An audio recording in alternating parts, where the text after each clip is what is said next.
So this is going to be the Reimagining Revenue Sustainability panel, and we will look at BIPOC news and information media organizations to explore how they are supporting themselves while discussing ways to improve and further sustainable practices across various platforms. That's a whole lot of words. Conversations facilitated by Temple University professor Aron Pilhofer. Listen, my hooked on phonics is working today. Come on, let's go. All right, so if I can bring, maybe the panelists can come on up here. Hi, so I'm Aron Pilhofer. I'm a university professor by day. I also am director of a project called News Catalyst, which is funded generously through the Lenfest Local News and Transformation Fund. And it's all about sustainability in local news. We have done a number of projects around technology and product. The News Product Alliance, for example, we helped launch a couple years ago. And our biggest project now is something called the Tiny News Collective, which is very much focused on the very smallest news organizations trying to solve this incredible problem of news deserts and providing quality news for communities that have never been well served, even during the heyday of local news and newspapers. So we have about a dozen sites and 14 founders right now, and we're looking to scale that up in the next year. Our goal is 500 local news. Yeah, I know. I'll regret saying that on a microphone and a camera at some point, but. And so that's what we're doing. Now, I am not going to do a long introduction. All of my co-panelists here have presentations that will tell you more. That will tell you much more about them than I can. So maybe we'll just go down the line. Maybe we'll start with Andrew. Hi, I'm Andrew Ramsammy. I'm Chief Content and Collaboration Officer for the Local Media Association. We represent over 3,000 members of TV, radio, print, and digital, primarily legacy publishers. I lead Word in Black, which is a collaboration, which I'll talk about in my presentation. Also co-lead the Knight LMA Bloom Lab. Bloom stands for Black Locally Owned and Operated Media. It's a $3.2 million investment from the Knight Foundation. And yeah. Maybe you should do my slides? Jump right into it, I think.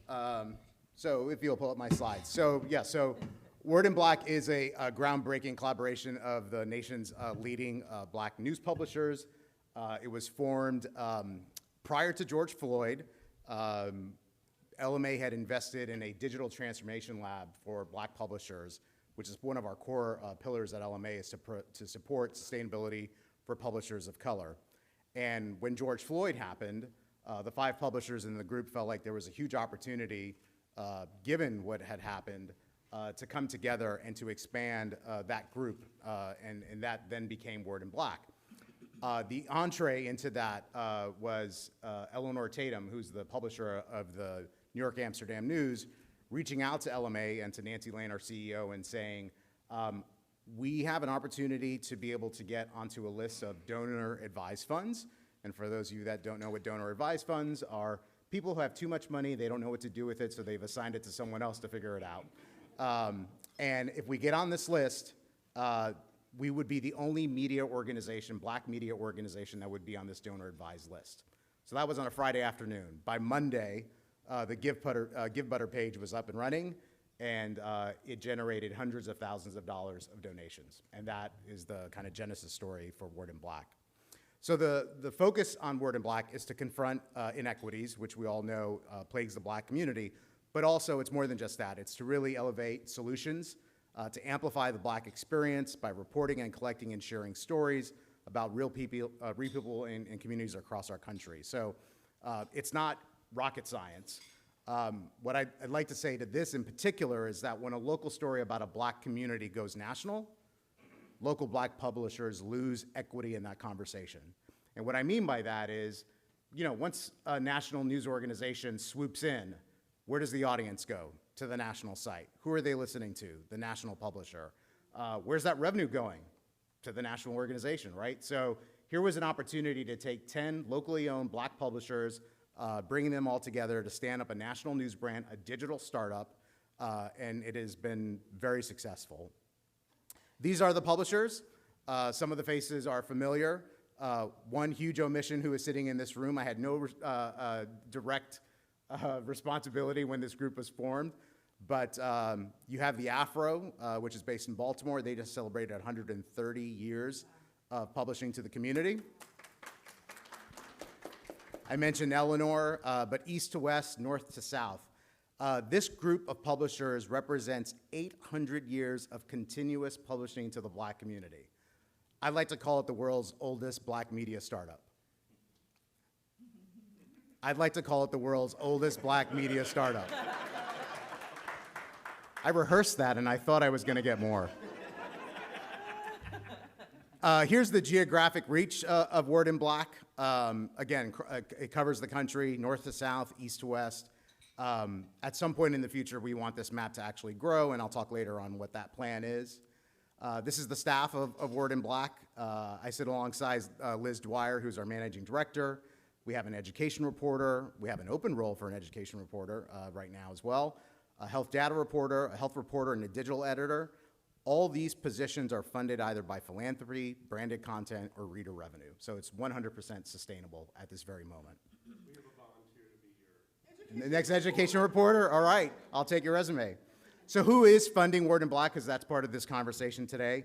I won't get too much into reader revenue. It is the part that is taking the longest, and we'll talk about that in the panel. But our first funder was the Google News Initiative, and for many of you know that Google funds innovation challenges.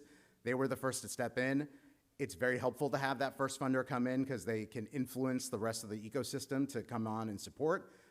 Then Walton came on, Chan Zuckerberg came on, and then most recently we've had funding from the Commonwealth Fund, Robert Wood Johnson.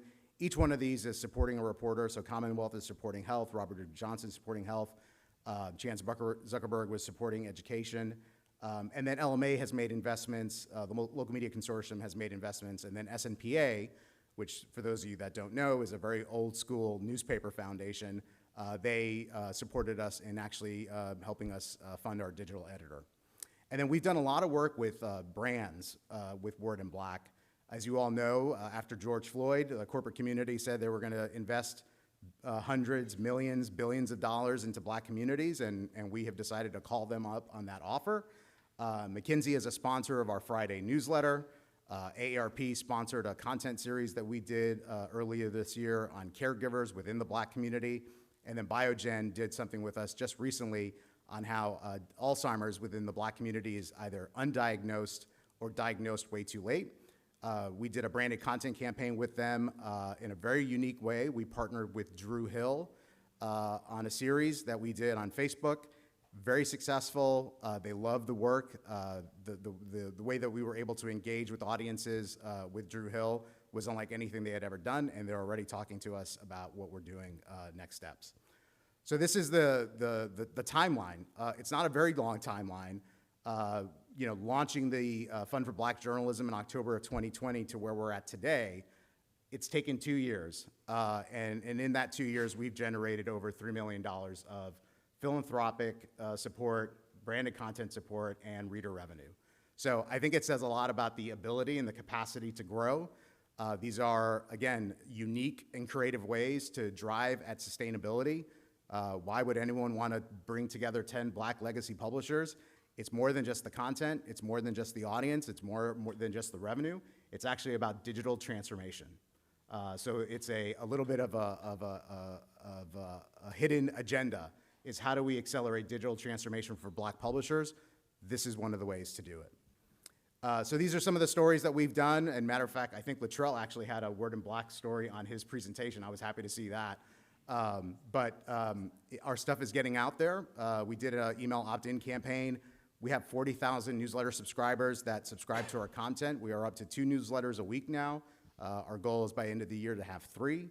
And these are all stories that are original content produced by our staff, as well as publishers that are a part of the collaborative. And then we've had a great coverage in regards to the work that we're doing. Getting coverage gets you funding. I will tell you that right now. I myself have been the personal beneficiary of that because when I wrote about the work that we've been doing with Word in Black, the Knight Foundation called me late last year and said, we want to send you somewhere to support your development. And that allowed me to attend Sulzberger at Columbia, $25,000. So It is really important to me to make sure that you are out there telling your story, owning your narrative, and it has, again, been insanely helpful.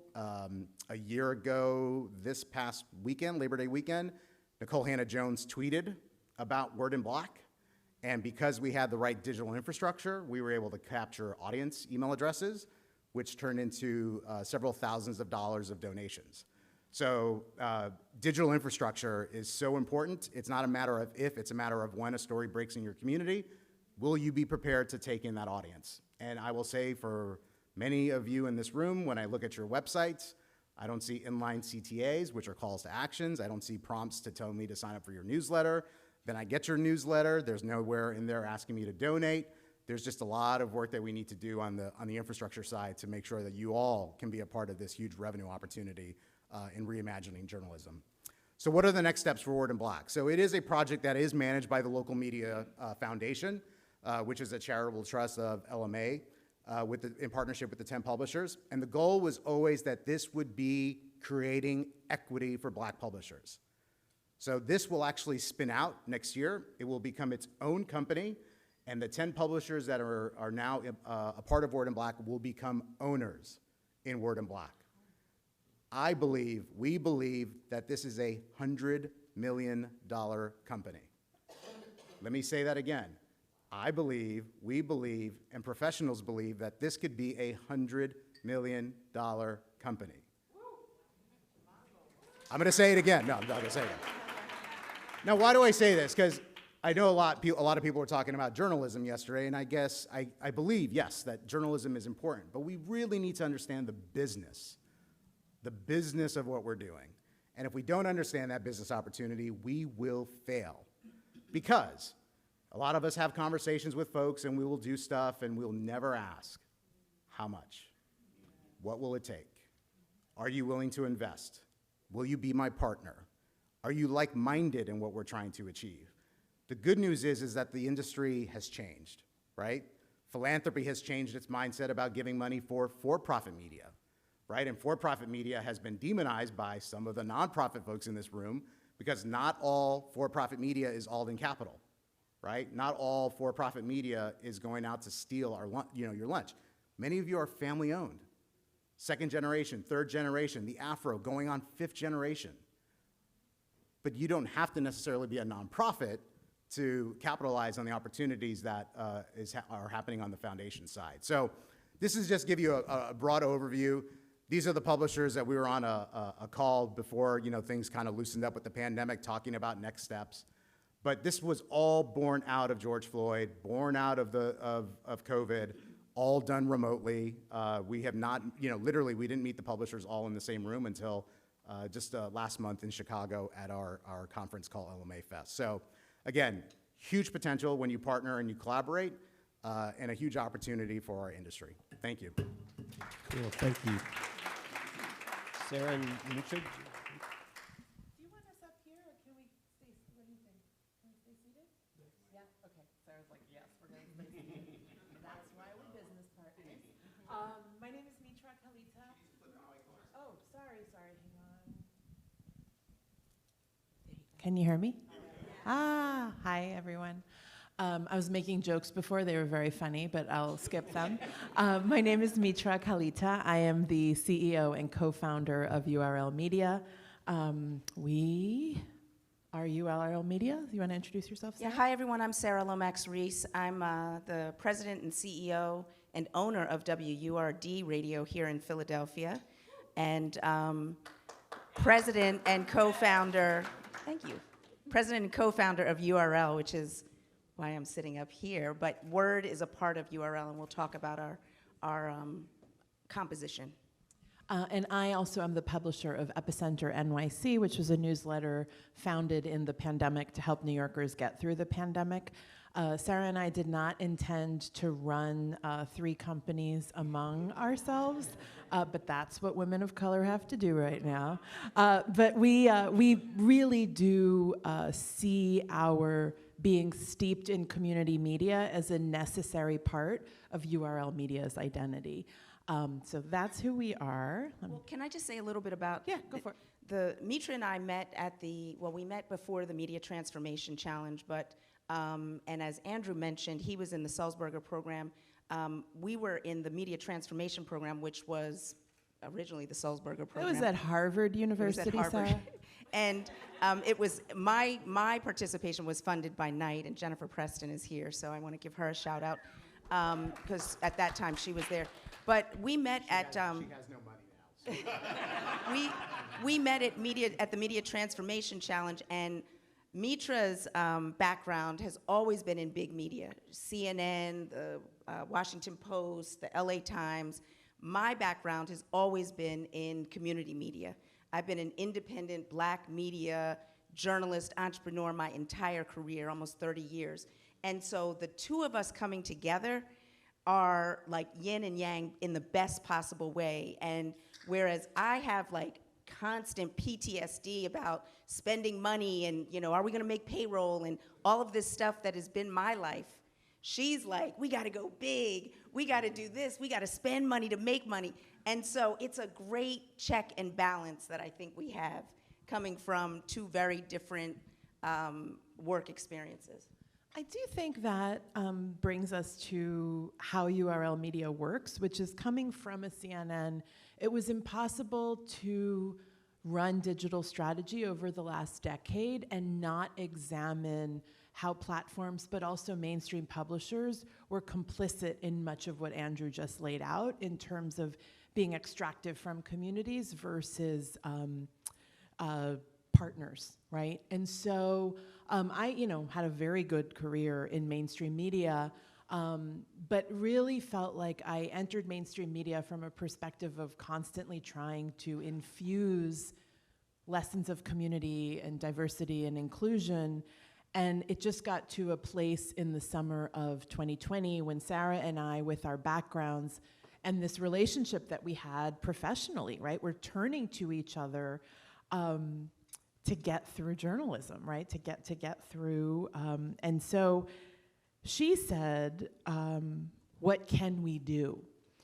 And so with the lens that she just described, which was, and I think this is similar to Andrew and how Word and Black came together, this is a moment for startups. Sure, Epicenter was born as a startup out of the pandemic, but also there are decades of Black and brown publishers who have been doing the work. So how can we leverage this moment digitally with a startup mindset, with a history of doing the work? And so URL Media was really born out of a commitment to that and a desire that both of us share to go big. And this belief that unless you're big on the internet, right, it's really hard to get even your own communities to find you, or just the nature of algorithms alone.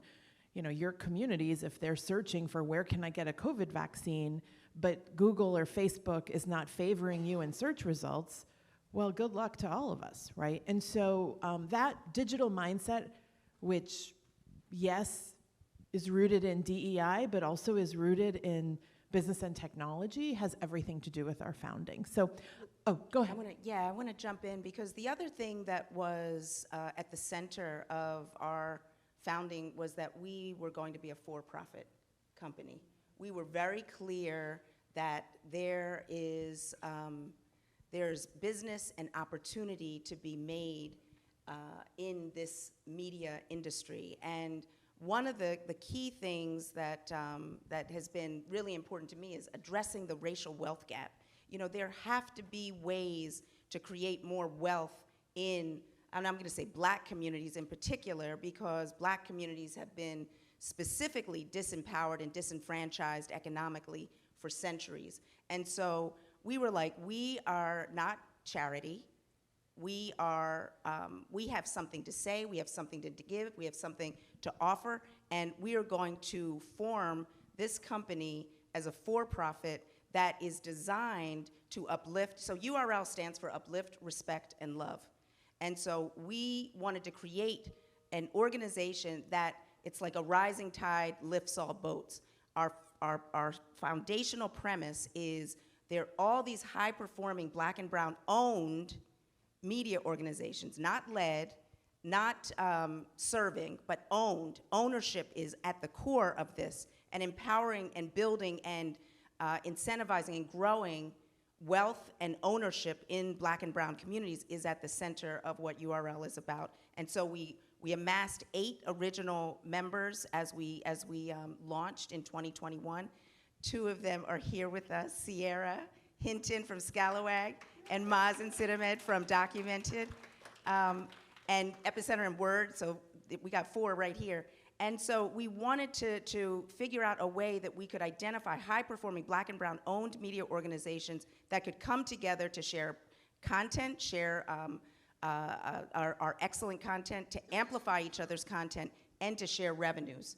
So I just skipped ahead to the network, and we'll come back to this, but I do think it's worth noting that we've gone from 8 to, are we at 16? 13.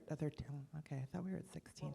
We're almost at 16. I'm like, oh wait, let me not break that news right now. Stay tuned next week. And so these are some of the brands. Significantly, many of them are digitally native, right? Live stream, newsletters, but some of them have been in business for decades, right? So a real spanning of not just identities ethnically and racially, but also on the internet or as a radio station and print, et cetera, et cetera. I'll go back to our model, and we only have these 3 slides because we were hoping to converse, so we'll kind of wrap up. But I think it's significant for us to note that we launched as a diversified revenue model, and you've heard a lot about that, I think, over the last day and a half or so. That's been intentional with us. Philanthropy enabled us. Philanthropy birthed us. So it was a grant from the International Women's Media Foundation where they literally said, we don't have a lot, but if we gave you a little, what would that mean? And Sarah and I looked at each other and we said, it means we could launch and we'd have a website, right? So that is how that came to be. And so we really, despite being for-profit, still continue to be able to enjoy and benefit from philanthropic giving. And just want to give a shout out to Night Lenfest. Yes. You know, Jim Friedlich and Diana and Sean, who have supported our work as well. And Rizal, Philly. We got everybody up in here, so yeah. Oh, Andrew was saying maybe we should talk about fiscal sponsorship as a for-profit, yes. But we do indeed have a number of fiscal sponsors. There's one here in Philadelphia that Sarah has a relationship with. What's the Uplift Solutions? Uplift right? Solutions. Yeah. And that's another, for some of you who are either just starting out or are for-profit and a one-person LLC or something like that. I mean, there are certainly ways. I'm happy to talk about that offline and help you all navigate that. Notably, in the slides that I showed you, about half of our members are also nonprofits themselves and also have diversified revenue models. The other area is sponsorship and advertising, which I'm going to let Sarah talk about, and that I was going to say it's more traditional, but I don't think the way we do it is traditional. So why don't you take that on? Do recruitment first. You want me to do recruitment? Oh my goodness. Okay. Organically, as we went to market and said, these are the partners we have, we were meeting with mainstream newsrooms with hopes of syndicating our content. Many of them said, we know we need to diversify our audiences. We know we need to diversify our content. We can't do either of those things without a diverse staff. And so initially, I just said, yeah, we could help you with that. And we were taking small contracts for recruitment, retention, really with a DEI lens. This has evolved into a very large B2B arm for us, which has meant everything in our ability to operate, as Sarah mentioned, from a place of abundance and from a place of trying to go bigger and continue to invest those dollars in the rest of the network. And so I share that backstory of it was accidental, organic. While we were looking for something else, this other opportunity presented itself. To date, we've run dozens of searches around the country. Significantly, and one of the best parts of this has been the ability to create a BIPOC talent pipeline for our members. And so we've been able to place the general manager at WURD, the general manager at Our Body Politic for Aichadea's podcast, and work with our partners in their own talent recruitment, not at the same prices or in any cases that we're charging mainstream media. So just from a place of talent development, this is pretty critical as we're contending with a workforce transformed by COVID. You know, this conference is kind of emblematic of people looking for something more than just, you know, first I'll work at a local news station and then a bigger one and then I'll go to CNN, right? We're seeing career paths disrupted. And for talent of color, we really do feel like we offer a candidate-led solution in this area. Yeah. Now I'll pass it on. Advertising and sponsorship, and then we'll pass it to Joss. Advertising and sponsorship is complex. It's hard as hell in this model. Let me just be like straight up. Because like we're not a Word in Black, which is all Black newspapers. It's all one platform. It's all one kind of target market. We are diversified, as Mitra said, in terms of platform, radio, podcast, newsletter, WhatsApp. So very diverse in that sense, very diverse racially. We've got Native American, Latino, Black American, Haitian, immigrant. So we're not like focused on one demographic. It is confusing as hell to agencies. They don't know what to do with us, quite frankly. And that has been a challenge. So like Andrew said, there has been all this money pledged to support Black and brown media after the 2020 racial protests. They haven't figured it out. You know, their default is programmatic advertising, which is like pennies on the dollar, and it disempowers and disenfranchises, continues to disempower and continues to disenfranchise Black and brown media organizations. So we are having to do a lot of education, a lot of jumping up and down. We have a lot of patience because we know that we are the solution to this It's a demographic reality. Well, the frankly. demographic reality and the stated mission that these advertisers and corporate advertisers have said they want to do in terms of supporting more Black and brown media. So we're figuring it out. We are so grateful to all of our partners and in the network because we are in a test and learn. We're about 18 months old. And a lot of what we're trying to do is disruptive. It's new.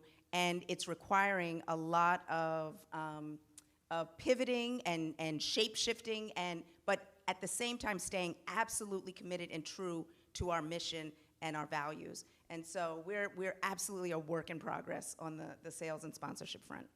And with that, we'll close. Yes. Thank you. Thank you. Joss? Thank you so much. Okay, thank you. And okay. All right, so, okay, let me go back here. All right, so I'm calling this a hypothesis because I am testing a lot here. And so I'll be just kind of really presenting LoveNow Media, talking a bit about the Philadelphia Media Founders Exchange and kind of what my hypothesis is regarding sustainability. So LoveNow Media is an empathy-centered media company. We amplify acts of love at the intersection of social justice, wellness, and equity. And people always ask me, love, you know, what is that? Like, why here? Why love in news? And honestly, it is something that I discovered as a community storyteller. A lot like Chris Norris said yesterday, I was out in communities documenting protests, helping communities to tell stories that were often untold in mainstream media, and I got burnt out.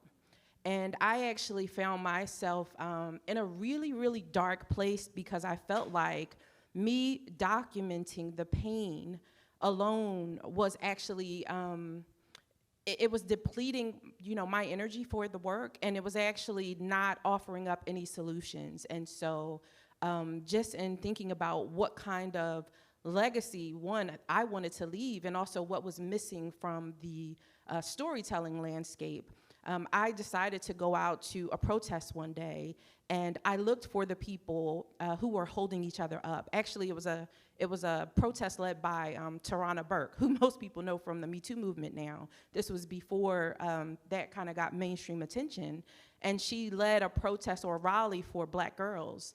And there were beautiful people there with their heads wrapped up in galas, African galas, and fathers brought their daughters, and I just started capturing that, and instead of documenting the angry fists that were pumping in the air, I started looking at the hands that were holding each other, and I said, oh my goodness, there's something here. There's a lot of love in movement work, and nobody's telling these stories. And so it started off with me just doing kind of a web series where I told love stories about people doing movement work, and then this kind of evolved into a company. So the company started in 2016, and I decided to use the lens of love to really explore social justice, wellness, and equity. And so for social justice, we're really looking at narrative justice, racial justice, economic justice, LGBTQ rights. For wellness, we tell stories about mental health and wellness, physical wellness, wellness practices and policies. And then with equity, we're looking at housing access, education access and design, employment access, food access, land access. And so how we do our work, I'm trained as a filmmaker. I was a filmmaker, blogger, just doing it by any means necessary for a very long time. But so we do video, audio, and in February of 2021, we started doing news. We do community engagement initiatives, which are public events, and of course we do campaigns on social media. We also offer storytelling workshops. We teach people in communities to tell their own stories. This has been huge for us, especially using love stories as an entry point to some really difficult conversations. And so, for example, this week, actually on Thursday, we kick off our Heart of the Story, Getting to the Heart of Gun Violence with Love series. And so those are the kinds of storytelling workshops that we do. We also do storytelling workshops for corporate communities who are looking to sometimes have hard conversations, diversity, equity, and inclusion. We bring that lens of love to those spaces to help folks tell their stories. And then there's, of course, publishing and distribution. So when we publish our content, both our written content and our digital content, there's some revenue there. I wanted to show this because this is a journalism conference and we're talking about sustainability. And I really kind of grappled with, well, how do I talk about sustainability for our journalism when a lot of people still don't really see us as a news organization? They don't really see the way that we do our work as being aligned with news. And so we've been supported through operational funding. We get a good amount of funding through community engagement initiatives and of course our storytelling workshops. I will say that when it comes to philanthropic dollars, we've received $0 for our news and journalism. I want to say that Resolve Philly is incredible in that we are one of their news organizations. They welcomed us as a news organization, and they have a process which has given us the opportunity to collaborate with other newsrooms, and they've offered some funding support. So that $0 does not include the support of Resolve. I just want to acknowledge, thank you, Jean. But I do think, there's something to be said there, with me doing this kind of very specific, almost niche journalism or storytelling. I have a little bit of a fight ahead of me, and I'm up for it. So I say, it's not for me to answer for, I can just keep working at letting people know that the work we do is relevant, and I think conferences like this have helped to make that case. What I want to point out, though, is that the money was here in terms of sustainability. So rather than, type angry emojis and, write mad letters to people who wouldn't fund us, telling them how much our work is journalism, I just decided to kind of focus here and build up the community engagement initiatives and the storytelling and education workshops, because that's where the money is. So this is where my hypothesis is, which I think is something that's very basic. I think we've all been talking about this throughout this conference and in numerous spaces. The hypothesis is sustainability really requires community engagement, education, media literacy, and partnerships with organizations that are already doing impactful work. So when I think about our model, we partner with nonprofit organizations, with activists and movement organizations, and we teach them how to tell stories, and then we publish those stories. So I want to speak to a question Denise Clay Murray asked yesterday. She said, well, when we're going into communities, I think we hear a lot about partnering with newsrooms, but I'm partnering with community organizations. So when they are writing stories or submitting ideas, we publish their work and we pay them. And we also recently launched a Poets Press because we found that there are just a lot of poets in Philadelphia. I don't know if any of you have noticed that, but they have a lot to say about what's going on in our world. And I found that we actually worked with the poets as storytellers initially, where they were going out as journalists, which is so much fun. If you all will go to our YouTube channel and look at the launch for the Poets Press, I guarantee you will laugh at some of what came up there. But the poets were going out into communities as journalists, but they didn't exactly have the tools to really commit an act of journalism, as Chris would say. But with that, we said, how about you just write the poetry?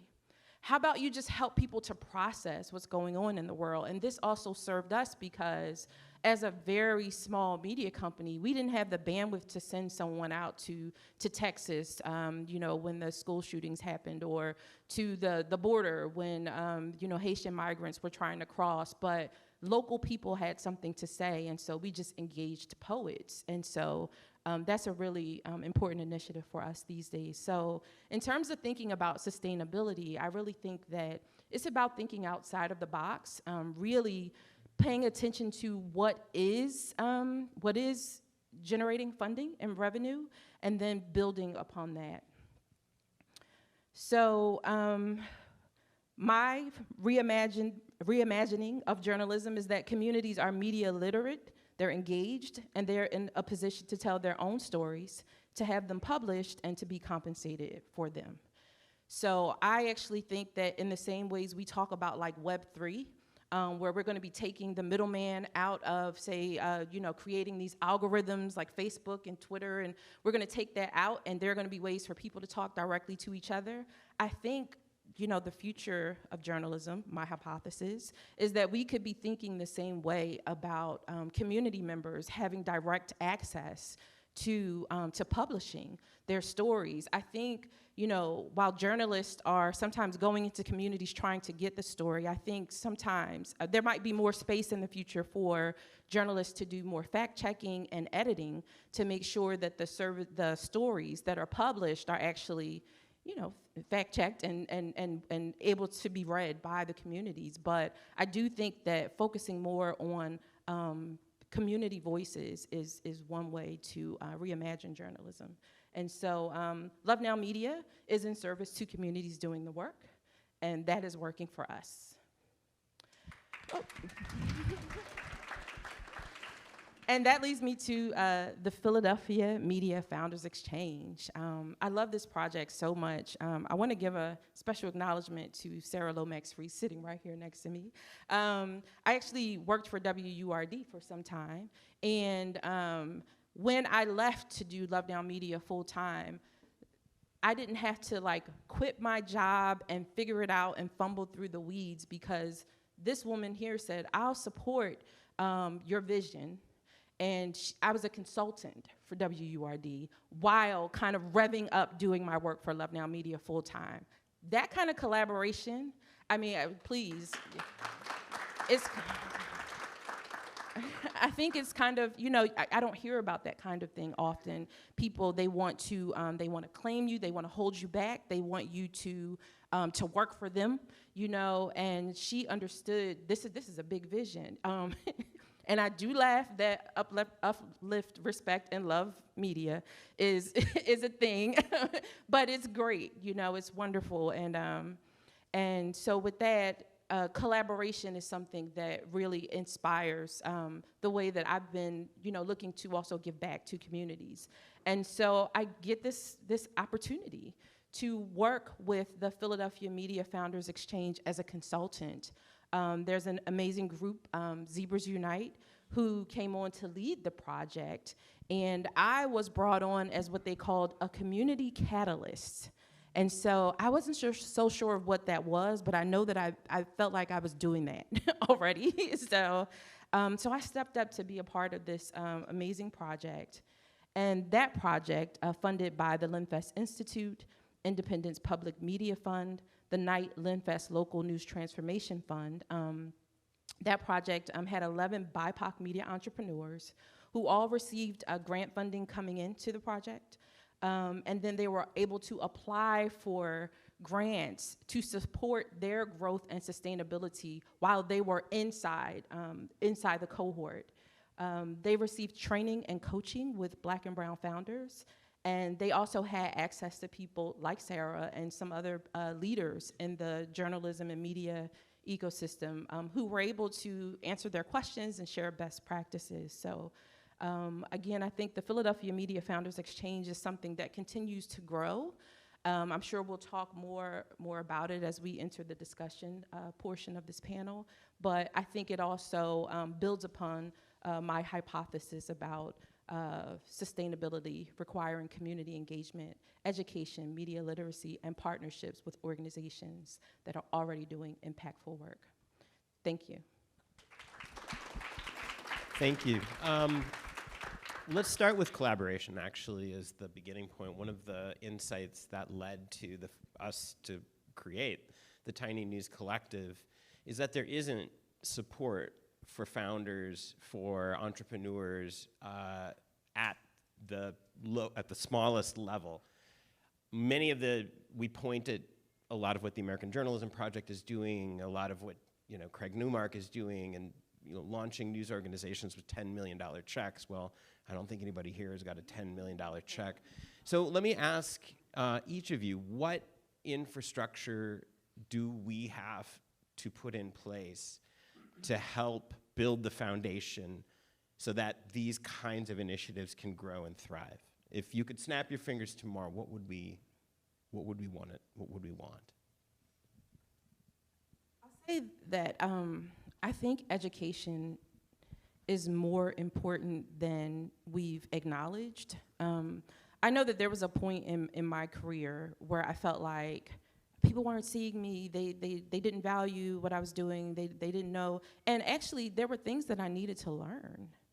And we don't talk about that enough. Like, we don't have opportunities to give and receive mentorship enough. There are some really fundamental, like, business practices, ways of managing business, managing employees, managing teams. There are fundamental things that I think folks don't always know. So I think education is one key aspect. I would actually just rewind, Aron, and say it's mindset. So one of the wonderful things about running a BIPOC network is how different it is from working in corporate America and corporate media. The idea of sharing a pitch deck is very natural, right? Whereas, everything else I've come up through, we're in much more of a competitive mindset on how we work. And so I think there's a desire right now to collaborate, but there has to be a lot of undoing of the way journalism has been taught and practiced in order to get to that place, right? So, and I think that can be learned, but I do feel like with our network, because each of the outlets was chosen for being in service to their community, it's a lot more natural than let's put a bunch of people together and they're going to work together. I think that just doesn't really work. So I would rewind and just say, what mindset are you entering collaboration with, and how, and also just to wrap up that point up, what are some concrete examples of how that can work? Feels like the way to start. I mean, for Word in Black, two of our publishers in particular have financially remunerated themselves because they've been able to now sell across 10 publishers. So when you have 10 publishers and you're operating in a local market and you can't sell outside that market, but now you can sell across 9 markets and nationally. Two of our sponsors that have come in came in through the Afro. And that relationship is now growing and flourishing. And I think there's always the mindset of, being in a collaborative and then the reality of being in a collaborative, where it's like, actually the collaborative can have a multiplying effect for the work that you do on the business side. And it's easy to think of the publishers as competitors, but they all know each other. And for a lot of you that are in the Black press and Black media, NNPA has been this organization that has been, representative of that, but they've always tried to work together, but they never figured it quite out. And I think for the first time, they have seen the business opportunity, the content opportunity, the audience opportunity, and now collectively, we have a call every Friday at 1 p.m. Eastern, 10 a.m. Pacific. And someone told me they're never going to show up. They're never going to be on the call. I can guarantee you 9 out of 10 publishers are on that call every Friday. Because what do they know about that call? They're going to learn something about the business. They're going to share about the business. They're going to share their own successes. One of our publishers, Chris Bennett, who's with the Seattle Medium, sold $400,000 of branded content because of what he learned in Word in Black, and plus another project that we manage called the Branded Content Project. So this collaborative approach to learning and education is very important. Sharing of how things work in the ecosystem, how I did this. Could you share your pitch deck with me? By the way, I'm willing to share my pitch deck. Well, you just saw we're 3 pitches. I just want you to know that. This was a pitch, right? And if someone were a funder in this room or a brand or a sponsor, we all gave them a reason to want to be a part of URL, to be a part of Love Media, to be a part of Word in Black. And for any of you that have seen the movie Glengarry Glen Ross, right? Like, always be closing. I mean, this is the world that we live in, and I heard some of you say, I am not comfortable. Even panelists yesterday said, I am not comfortable fundraising. Guess who's the best fundraiser for your organization? You. You are the best fundraiser, and a lot of people want to outsource that and give that to someone else, and it doesn't work. So, and other publishers will tell you that. They will tell you, I used to think I would have to outsource that. I think I would have to give that to someone else. When you're the CEO sitting at the table talking to another CEO of a company, that CEO to CEO language is very different if it was a VP or if it was a director. So that, I think, is very key and critical. Infrastructure-wise, there's technology stuff, that you could be sharing. You could be do group buying, right? What if 10 publishers all got together? You're all print publishers, and you're all paying individual prices on pulp. Well, why not get together and create a collaborative and do buying power? So there's buying power in this room. It might be small, but one of our things at the Bloom Lab is we're taking small little things. Even if it's a $6,000 contract, you might be able to negotiate it down to $4,000 if you have 10 people that are all coming in together to buy the same service. So I think that is a huge thing in terms of really collectively seeing what the power of the group is. And you'll be surprised, we've been able to manage to negotiate a lot of things 100% free. Just because we asked, would you be willing to support this and give us technology for a year for free? And I think that's been great. And I think Tiny News Collective does a lot of that too. But there are lots of places and spaces where you could be saving your way, not paying for things, and collectively having power that before you may not have on your own. Okay, one more for me, and then we'll open up for questions. Sustainability typically is traditionally talked about in terms of dollars and cents. One of the things that has become very, very clear, very directly, because we have weekly calls with our founders, and those calls often are really difficult, is that this is really hard and really stressful. And not only are you your best fundraiser, you're your only fundraiser, you're your only journalist, you're your only publisher. There's a lot of pressure. And how do we make the process of being an entrepreneur more sustainable? Any ideas? Like, I'm asking very selfishly here. I think you have to start with prioritizing your mental, physical, spiritual, and emotional well-being. And, I'm a big meditator, and I had a meditation session on Sunday with a group. And it came to me that I need to engage in relentless self-kindness for the next, I said until May. So I'm going to be engaging in relentless self-kindness until May. So if we are not, as founders, as CEOs, as the heads of if we are burnt out, stressed out, and it's hard to avoid experiencing the stress and the strain of launching and building and sustaining something.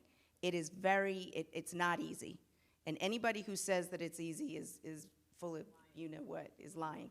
So we have to take ownership of how we take care of ourselves, because, what do they say? They put the mask on first. So I think that's it's a little like basic and maybe trite, but it's absolutely essential. So you have to find a way to make sure that you are sustainable before you can make your business sustainable.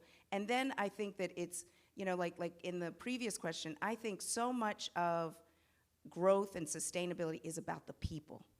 You cannot build and grow and reach the heights and the achievements that you're trying to, if you don't have great people in your organization who understand, believe in the mission, in the vision, and are going to kind of run through a brick wall to get. You cannot do it all yourself. You cannot do, and anybody who is trying to do it all by yourself is going, that's like a recipe for failure. So finding a team that you can empower, that you can assemble to work collaboratively, and I have an amazing team at Word. We have an amazing team at URL, and it's, what's so different is URL is a startup. Word we're about to be 20 years old, and so two very different entities, but to me, it's so much about rooted in the people and their ability to help execute on a vision. Yeah, I think also sharing resources and sharing labor, I think that is something that we don't think about enough. And I think sometimes people want to be leaders. They want to get a certain kind of spotlight, and so they become founders and they do their own thing.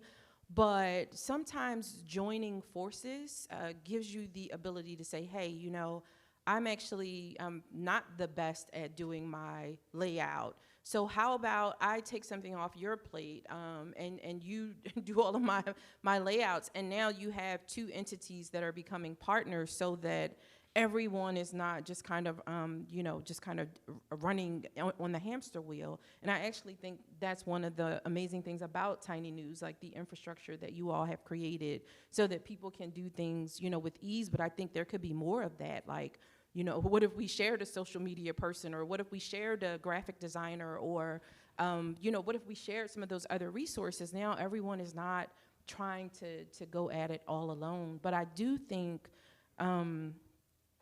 having access to those resources in addition to funding opportunities is very important. So, I know that we're talking about just like people coming together and trying to do, but if people don't feel like they have access to opportunities, like, I think that's not sustainable for the ecosystem. I just want to say that collaborations are not easy either. Like we say, we can share a social media. I mean, I love these ideas. But, be clear that, one, real collaborations are few and far between. And I don't know how many of you in this room have been told, we're going to collaborate with the X company. The big media organization is going to collaborate with Word, and it's always like this. It's like, they're like running full steam and you're like, limping along. And so there has to be an examination of equity and equality and how we create true collaborations especially when you're trying to mix mainstream and independent. And just in general, the idea is great. But we know at URL, it's complex. It's complex to figure out a way that everyone wins. This capitalism is predicated on a few people winning and everybody else losing. And so, to try and come up with a business model where everybody wins, everybody succeeds, that's revolutionary and it's difficult.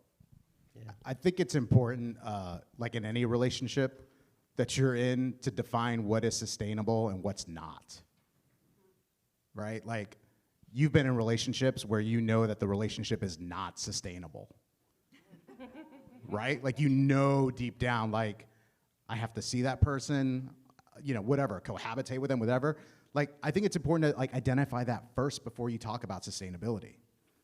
In publishing and in media, right? There are many publishers, and again, I work with a lot of print legacy publishers who know that the long-term prognosis on continuing to print is becoming increasingly challenging. Costs, expenses, distribution, right? All those things at the end of the day. And I also know too that Black media and Black press will be one of the last to stop printing, right? But you know it's not sustainable, right? You know deep down in your heart. And you've been doing this for 50 years, 60 years, the Afro, 130 years, Philadelphia Tribune, 138 years.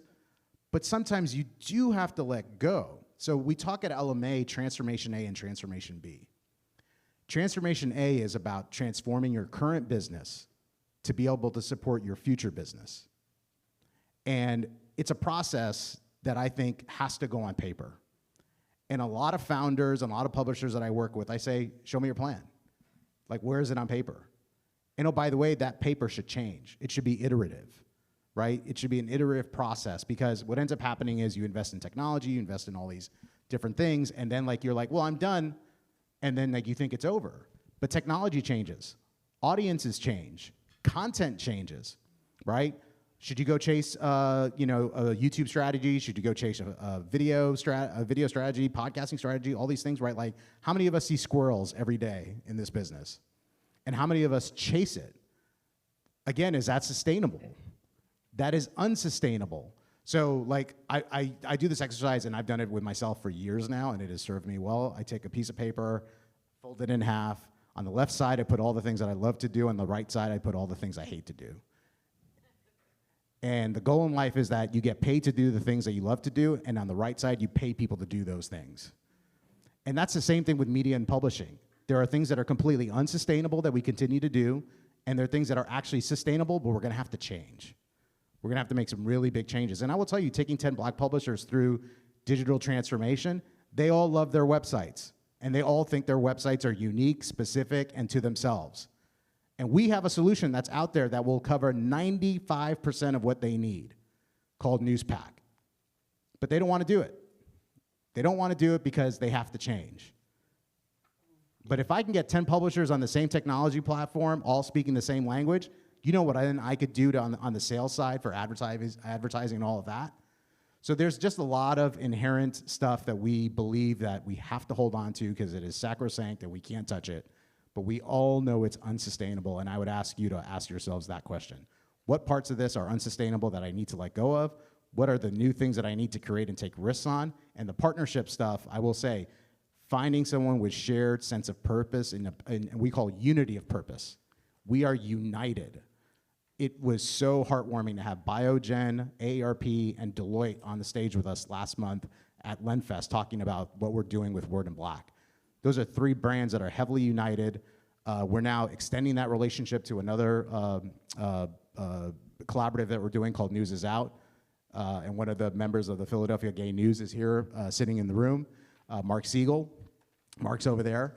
But think of also about like, what's the model that you could create that could become scalable? Not just for yourself, but for the rest of the industry. Love Media, scalable. URL, scalable. Word in Black, scalable. If you're doing something that is not scalable, it is not investable. Funders will tell you that. If the Knight Foundation were sitting here, they don't want to pay for the journalist, they want to pay for the journalism. So what does that mean? And you're like, what does that mean? You won't pay for the journalist, but you'll pay for the journalism? They're paying for sustainability at the end of the day. So I think this is an exciting time. And if it scares you, it should, but it also should like empower you to think about what the future of this industry looks like. And I will tell you, there's a movement happening that probably 10% of you in this room don't see, the creator movement. All right. It is going to upend the industry. I'm sorry. That's I okay. took too long. No, it's all good. All right, we got special permission for one question. So maybe right here. Yeah. Oh, perfect. Thank you. Hey. So I'm really curious. I was having a conversation about this yesterday, just about the role of culture in all of this, right? Because that's a lot of what I hear, sort of maybe us talking around, especially when we're talking about like Word in Black and the shift with Black publishers and like mindset and, you know, where folks are spiritually and all of that. And I think especially as we talk about digital transformation, that is a big part of what's been missed in all of this. Like you can't just tell folks like, this is how you do the process now. Like there's a way that we've been doing it for a while and there's a particular culture that goes with it. And now there's a new way that we're doing it and there's a particular culture that goes with that. So how are you all thinking about supporting folks in the shifts in culture that go along with the shifts in processes, especially as it relates to digital transformation, reader revenue, new ways of doing advertising, et cetera? That's a great question.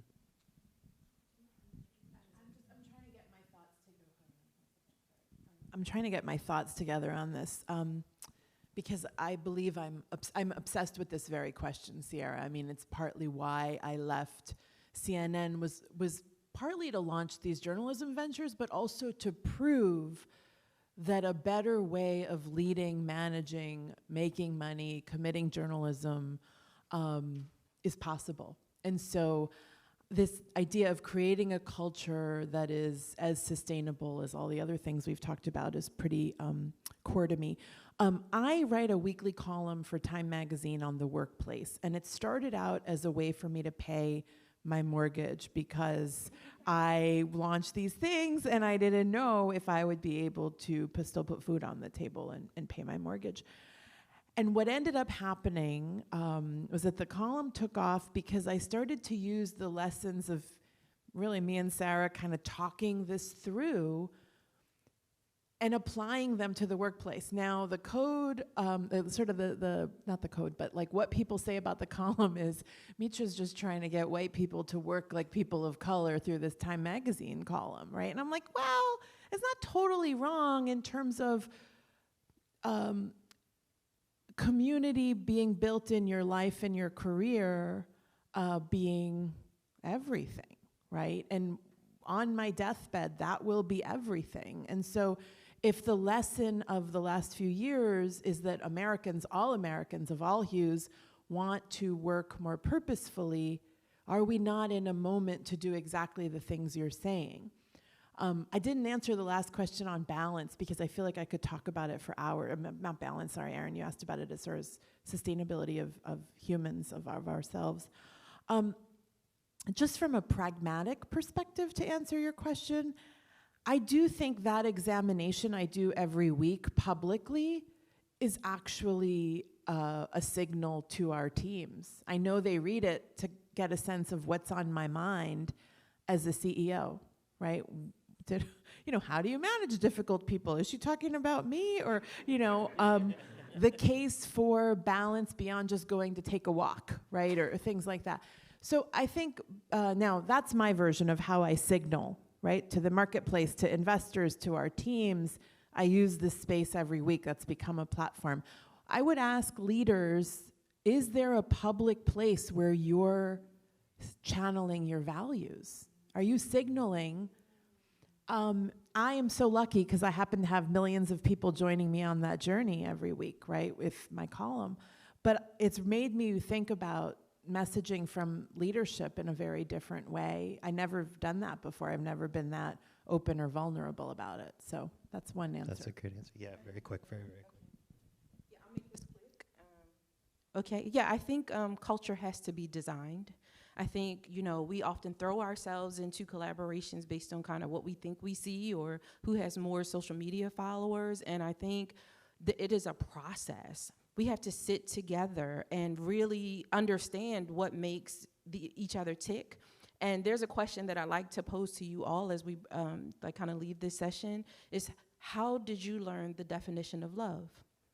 And I think when you ask a question like that, you really kind of get to know what makes people tick. You get to understand people's values, and it kind of sets, helps you to set like a point for, okay, how can we collaborate? Because if someone learned to love a very specific way, and you learn to love a very different way, you know, you might find that that's where your tensions in working together will be. So that's just a fun question that I throw out to you all. Thank you. Thanks. Okay. And we could definitely talk about this for hours and hours. Thank you for your indulgence. Thank you to the panelists, and thank you for having us.